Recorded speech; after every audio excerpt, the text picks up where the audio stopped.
नमस्कार। आंकड़ों का आईना एपिसोड 3 में आज प्रथम चरण जो नामांकन प्रक्रिया आज पूरी हुई है, इसका मैं 2019 लोकसभा चुनाव परिणामों का विश्लेषण कर रहा हूँ। तथ्यात्मक चीजें जो आंकड़ों पर आधारित बता रहा हूँ। आज 102 लोकसभा सीटों पर नामांकन प्रक्रिया पूरी हो गई। 30 मार्च को नामांकन पत्रों की जांच नाम वापसी के बाद स्पष्ट हो जाएगा किस दल से कौन प्रत्याशी चुनाव मैदान में बचा है। आज जिन 102 सीटों पर नामांकन प्रक्रिया पूरी हुई, उसमें सबसे बड़ा राज्य तमिलनाडु है, जहां पर 39 सीटें हैं और एक चरण में ही इसका मतदान हो रहा है। इसके अलावा दूसरे स्थान पर जो है पूर्वी भारत के सिक्किम सहित 26 सीटें शामिल होती हैं, उन पर भी चुनाव हो रहा है। इसमें असम एक ऐसा है जहां पर चुनाव 3 चरणों में हो रहा है। बाकी 7 राज्यों के शासित प्रदेशों में एक ही चरण में मतदान हो रहा है। इनमें आपका अरुणाचल प्रदेश की 2 सीटें और मणिपुर की 2 सीटें, मिजोरम की 2, नागालैंड 1, सिक्किम 1 और की सीटें, अंडमान निकोबार की, आइसलैंड की 2, लक्षद्वीप की 1, पांडिचेरी की 1 सीटें, ये पूर्वी भारत के सीटें शामिल हैं। इसके अलावा जिन राज्यों में चुनाव हो रहा है, उसमें 102 में से 41 सीटें भारतीय जनता पार्टी की हैं। डीएमके को 39 सीटों में 24 सीटें मिली थीं 2019 में, 8 सीटें कांग्रेस की थीं। सीपीआई सीपीएम को 2-2 सीटें और एआईएडीएमके जो इसका सबसे विपक्षी सशक्त पोजीशन था, उसे केवल 1 सीट मिली थी। वीकेसी को 1 सीट थी और आईयूएमएल को 1 सीट मिली थी। इस बार स्थितियां दूसरी हैं कि भारतीय जनता पार्टी भी स्थानीय गठबंधन के आधार पर चुनाव मैदान में है। अब जिन राज्यों में आज प्रथम चरण में नामांकन प्रक्रिया पूरी हुई है, उसमें अरुणाचल प्रदेश की 2 सीटें, इन दोनों सीटों पर भारतीय जनता पार्टी 2009 में चुनाव जीती। इसके बाद आसाम में 14 सीटें हैं, यहाँ 3 चरणों में चुनाव हो रहे हैं। प्रथम चरण में 5 सीटों पर चुनाव है। इन 5 में आज प्रथम चरण चुनाव हो रहे हैं। इनमें 5 पर भारतीय जनता पार्टी चुनाव जीती। बिहार के प्रथम चरण में 4 सीटों पर नामांकन प्रक्रिया पूरी हुई, जो 30 को नाम वापसी के बाद प्रथम चरण पूरा हो जाएगा। इनमें 4 सीटें चुनाव हो रहा है। ये चारों सीटें भारतीय जनता पार्टी और एलजेपी तथा जेडीयू गठबंधन की 4 की 4 सीटें हैं, क्योंकि 40 में 39 सीटें भाजपा गठबंधन चुनाव जीता था, केवल 1 सीट कांग्रेस को मिली थी। तो प्रथम चरण के 4 सीटों पर चारों बीजेपी गठबंधन की सीटें बिहार में चुनाव जीत रही। छत्तीसगढ़ में 3 चरण में चुनाव हो रहे हैं। इसमें प्रथम चरण में 1, दूसरे चरण में 3 और तीसरे चरण में 7 सीटें हैं। कुल यहाँ 11 सीटें हैं। तो इस प्रथम चरण के चुनाव में जो 1 सीट पर हो रहा है, इस पर कांग्रेस छत्तीसगढ़ में जीती थी। मध्य प्रदेश में 29 सीटें थी। 29 में 28 सीटें भारतीय जनता पार्टी जीती थी। केवल 1 सीट थी जिसपे कमलनाथ के बेटे नकुलनाथ छिंदवाड़ा से सांसद चुने गए थे। तो जो प्रथम चरण की 6 सीटों पर चुनाव हो रहा है, उसमें 5 सीटों पर भारतीय जनता पार्टी जीती थी और 1 सीट कांग्रेस के खाते में। महाराष्ट्र में प्रथम चरण में 5 सीटों पर मतदान हो रहे हैं।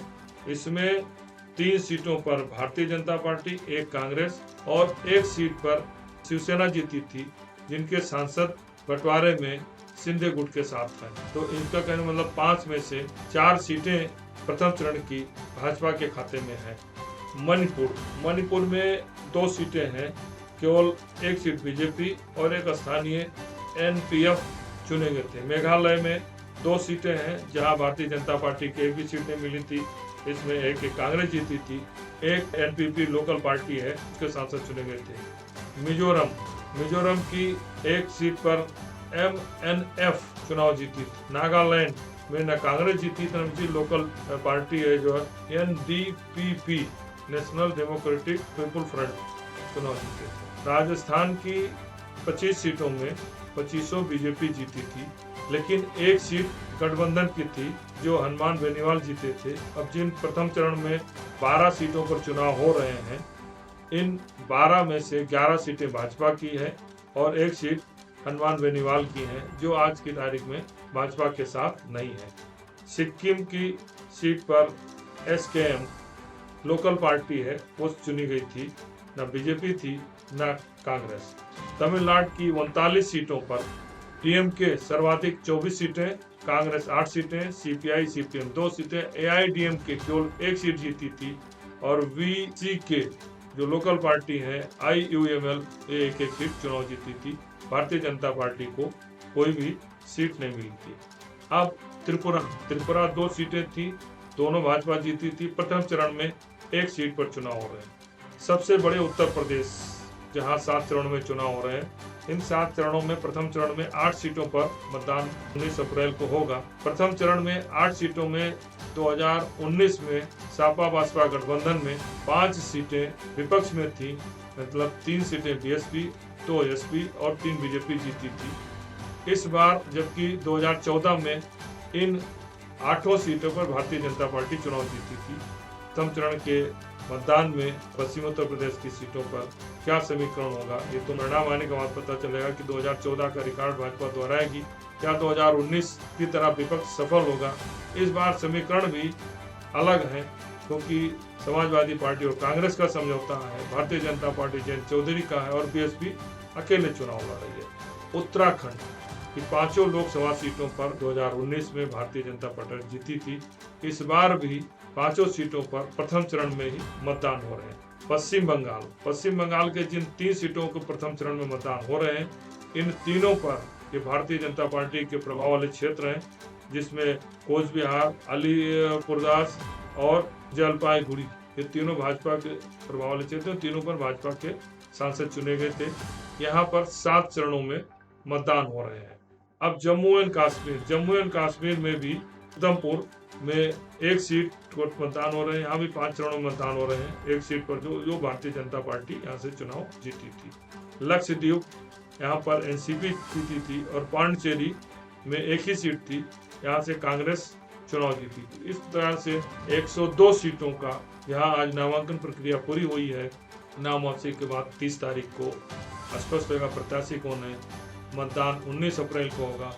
मतगणना 4 जून को होगी। तो स्थिति स्पष्ट होगी कि 2 मतगणना के बाद प्रथम चरण की जो 2 सीटों पर 2014-2019 स्थिति बनेगी या 2024 में नए समीकरण बनेंगे इंडिया गठबंधन के या फिर एनडीए के। धन्यवाद।